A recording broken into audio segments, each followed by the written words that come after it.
Have you noticed how hot these days are? How we can never predict when it is going to rain, how we can never predict when the dry season is coming.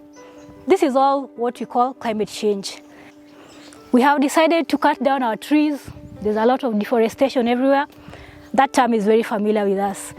We are burning charcoal at a very faster rate than we're planting trees. And that is why it is becoming hotter. But there's a solution that we can have.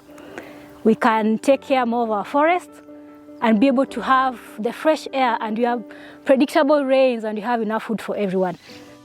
In the past years, we have charcoal burning, which have contributed to loss of water in our forest. Like 10 years ago, our springs, we have several of our springs which went dry because of charcoal burning. But after we come up with the CFA group, the Community Forest Association group, we did several mobilization, several sensitization, and we grew trees. And now the water table is coming back. Our rivers are coming back. They are flowing all the way to crossing like 3 kilometers away from the forest. So we are seeing a lot of changes. We have come to see that the trees we buy from outside, they don't do well in our climate. So we introduce the FMNR strategy to manage the ones which are growing. So we have Kenya Forest Service. We are working together hand in hand in conserving the forest, and we have also partnered with World Vision.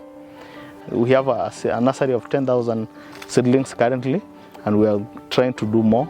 We are supplying it to schools, to community lands, and that's one of the ways that we are contributing to make sure that the 15 billion strategy will work out.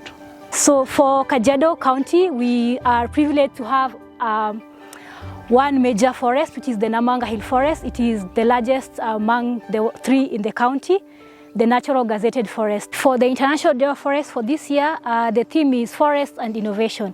And as KSEED project, we are very honored to be assisting in this community with 3 innovations. One of them is using the drone technology. So the drone monitoring technology will help us to actually see the areas that are degraded within the forest and help us to have a more focused approach to either replanting or rehabilitation in the way that it should be. And a second innovation that we have is the use of seed balls. As you know, the forest is thick and obviously there are wild animals. So to enable the Community Forest Association and the KFS to restore those degraded lands, we use the seed balls, which are easily dispersed using the drone technology as well, so that they're able to grow in those areas.